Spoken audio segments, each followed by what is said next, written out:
নাও শুরু করো। আগে 370 পর্যন্ত হয়েছে। হ্যাঁ হ্যাঁ বুঝলাম না। ও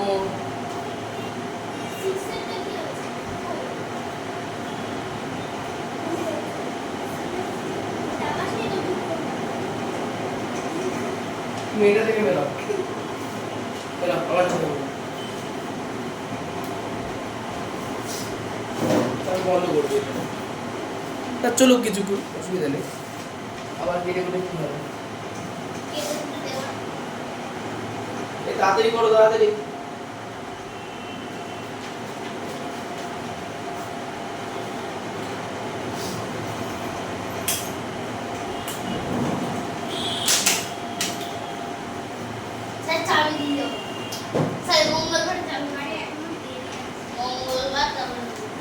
দেখো মঙ্গলবারে আমি ছুটি দিতে যাবো অবশ্যই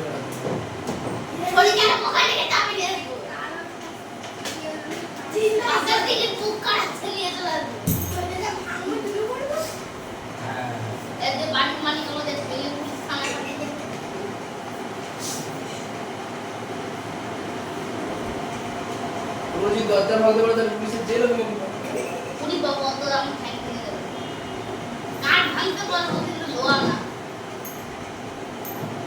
অত মোটা লোহা দেখলাম পাতে মারলাম পা নেই পা খুলে পড়ে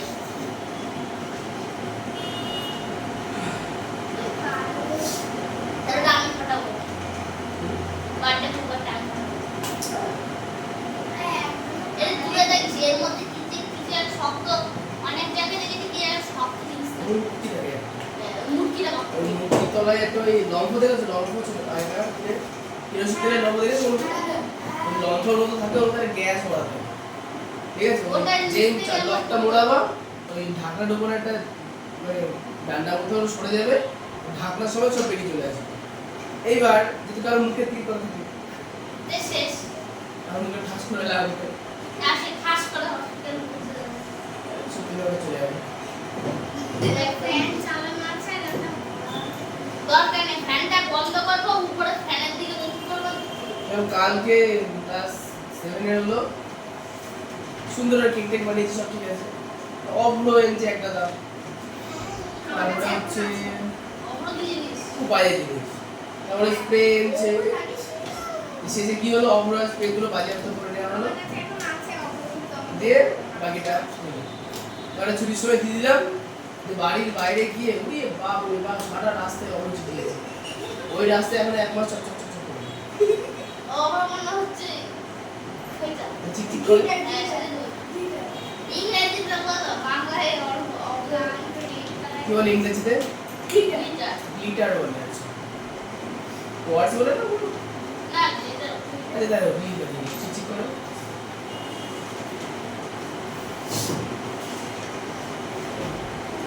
উপরে দিকে ফাটালে ফাটাতে হবে কারণ মুখে দিকে বললে তার মুখ পুড়ে যাবে সাইড ঘুরবে এক মিনিট থাকো আমি সাইডে দাঁড়িয়ে কেকের উপরে আমি সাইডে দাঁড়িয়ে থাকবো সাইডে দাঁড়িয়ে পটপট ফাটিয়ে দেবো আর পট এটা মুখে ফেটে যাবে ওদের এনকোড করে আসছে কেন কেন কেন সাইড বাইরে থাকো সাইড বাইরে বাড়ি তো তোমাকে বাড়াবে তোমার তো এইখানে এই ছাপাটা বাড়ি চলে যাবে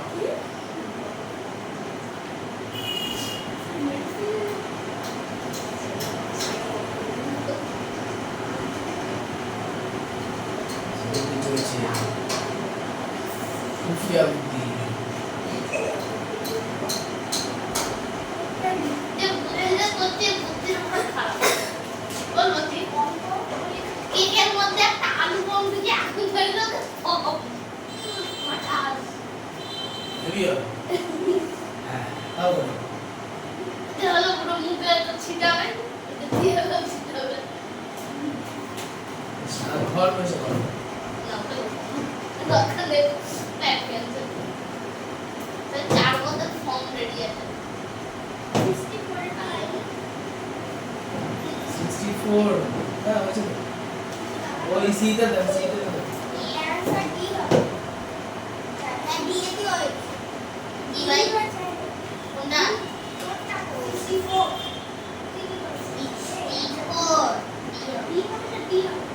D দাদু দাদা দাদা শুরু করতে ডোডো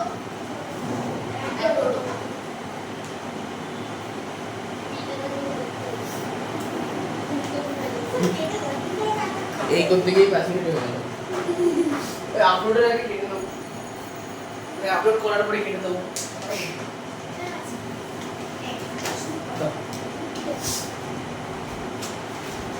নাও 71 থেকে শুরু। প্রদীপ তোর এই ফোন আছে বলে বোর্ড দেখতে অসুবিধা হচ্ছে না তো? ঠিক আছে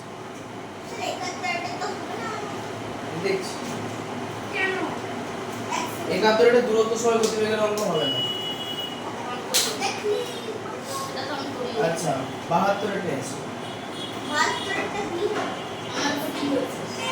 76.0684 সংখ্যাটির দশমাংশের আসল মান কত? দশমাংশ মানে কি? দশমিকের পরে প্রথম ঘর, তাই তো? তাহলে তাকাতে হবে কার দিকে? 6 এর দিকে। 6 তুলে দিলে 1 যোগ হবে। তাহলে কত হলো? 76.1। আচ্ছা আচ্ছা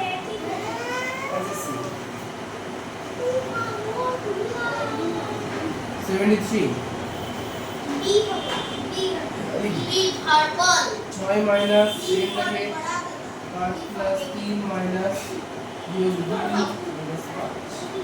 তাহলে এখানে সরল আছে, সরলের অ্যান্সার কি হবে? 6 হবে।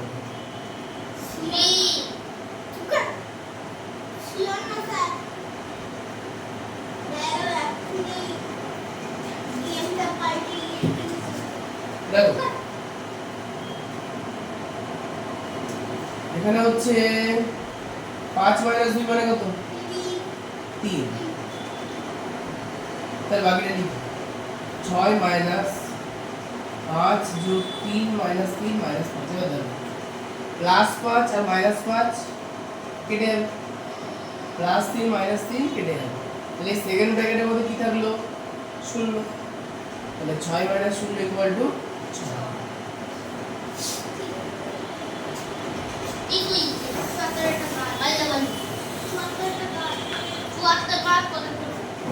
পঁচাত্তর।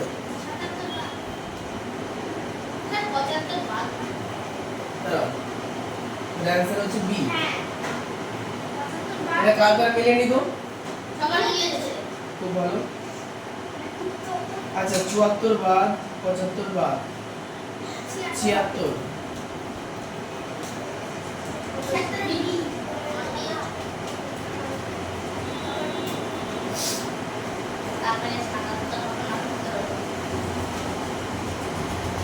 ছিয়াত্তর বলেছে এক ব্যক্তি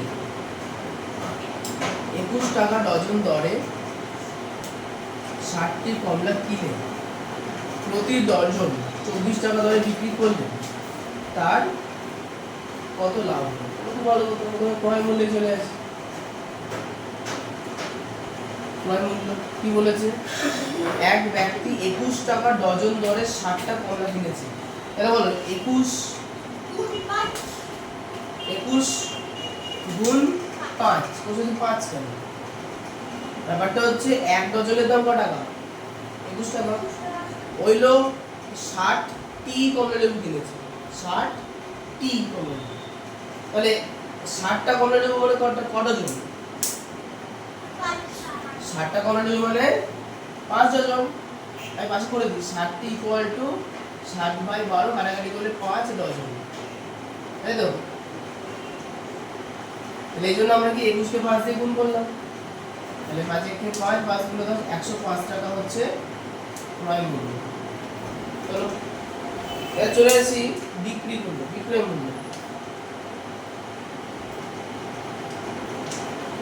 মূল্য চলে আসি।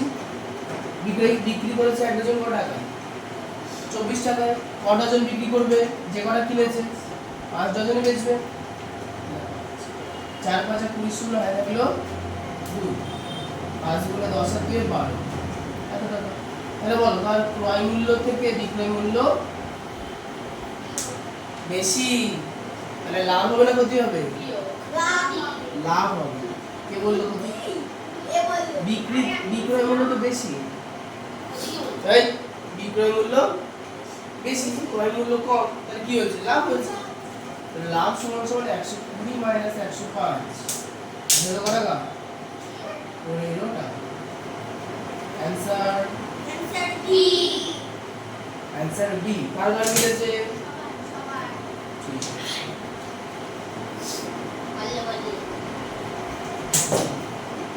না বদল দাও।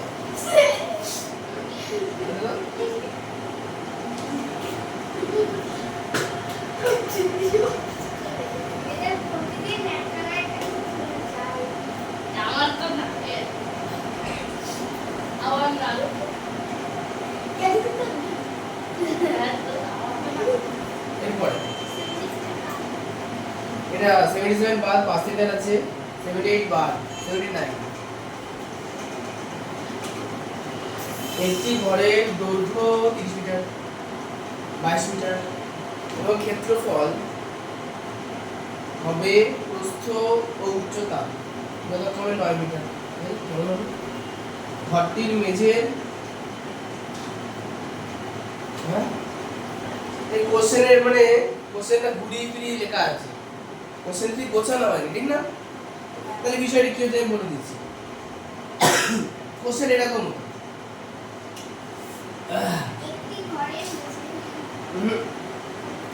এটা একটি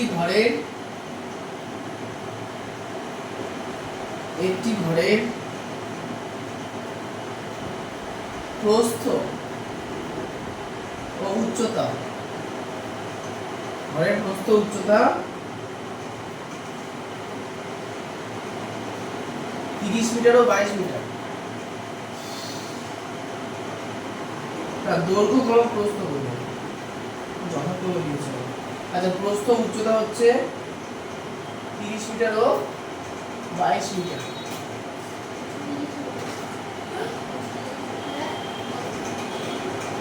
ঠিক আছে, আমাদের এক মাস ছুটি দিতে স্কুলে।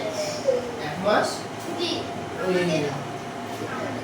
যারা হাই স্কুলে পড়াতে ছুটি থাকে বলে যে উচ্চ মাধ্যমিকের পরীক্ষা বা 11 এর বোধহয় এখন ওই পরীক্ষা চলছে, হ্যাঁ 11 এর ছুটি দিয়েছে আমাদের। বলে এক মাস, আমাদের এক মাস ছুটি। আমাদের এক মাস নাই, মাসেই উচ্চ মাধ্যমিক 11 দিন আমাদের ছুটি দেবে বলে পাচ্ছে। উচ্চ মাধ্যমিক। আচ্ছা এই চলে আসে। দৈর্ঘ্য হচ্ছে 9 মিটার, তাহলে মেঝের ক্ষেত্রফল কত? এখানে আমার যেটা মনে হচ্ছে কোশ্চেনটার প্যাটার্নটা ভুল আছে। কোশ্চেনে যেটা হতো এটা হবে, এক লাইনে যদি কোশ্চেন লিখে এটা দাও। এখানে হতো আমি বলছি দৈর্ঘ্য হতো সবচেয়ে বড়টা 30, প্রস্থ হতো 22, উচ্চতা হতো 9। ঠিক আছে, দৈর্ঘ্য প্রস্থ উচ্চতা হতো এটা। এটা হচ্ছে মেঝের ক্ষেত্রফল। তাহলে মেঝের ক্ষেত্রফল মানে কি? ক্ষেত্রফলের সূত্র কি? দৈর্ঘ্য গুণ প্রস্থ।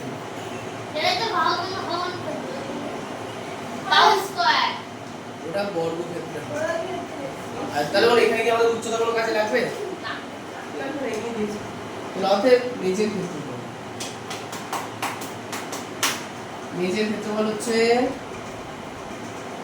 দৈর্ঘ্য 30, প্রস্থ 22, তাই তো?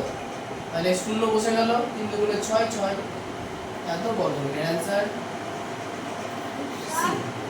সি। ঠিক আছে, বলো বলো সমস্যা কর। এই কোশ্চেনটা ভুল আছে, কাট। কাট। ওরা কাটি। স্যার কোনটা রাইট দিচ্ছিলাম? হ্যাঁ রাইট দিচ্ছিলাম, কাটলাম। ঠিক আছে, লাগবে যারা। এমনি না ভুল হচ্ছে, কাট দিচ্ছি। হ্যাঁ।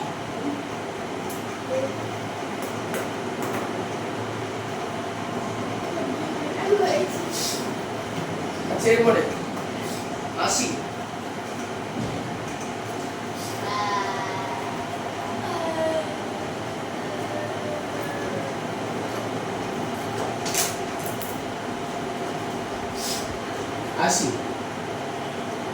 একটি জলের ট্যাঙ্কের দৈর্ঘ্য, প্রস্থ, গভীরতা 6 মিটার 4 মিটার 1 মিটার ট্যাঙ্কির জল ধারণ ক্ষমতা কত? এই জল ধারণ ক্ষমতা মানে কি বার করতে হবে? ক্ষেত্রফল, পরিসীমা না আয়তন? আয়তন। বোতলের মধ্যে জল আছে ওটা কি জলের আয়তন। কিন্তু এই যে সামনে টাইল পাতা আছে এটা কি সানের আয়তন না ক্ষেত্রফল? আমরা যে ঘরের মধ্যে বসে আছি সেটা আয়তন না ক্ষেত্রফল? আয়তন। ঘরের মধ্যে আয়তন, ঘরের মধ্যে বাতাস আছে এটা আয়তন। দেওয়ালে ছবি আঁকা আছে ওটা দেওয়ালের ছবি ক্ষেত্রফল। বুঝতে পেরেছো?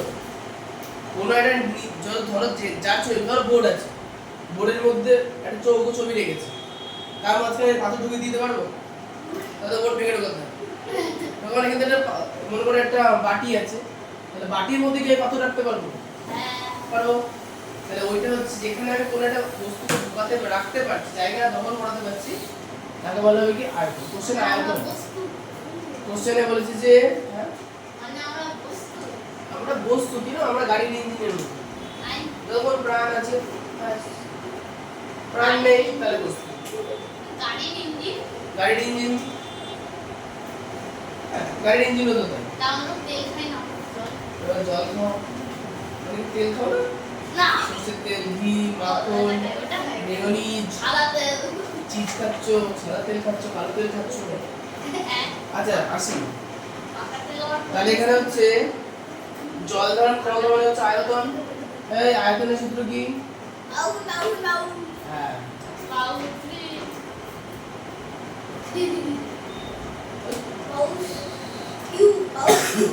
কত হবে? 6 গুণ 4 গুণ 1 কত হবে? 4 24। অ্যানসার কি হবে?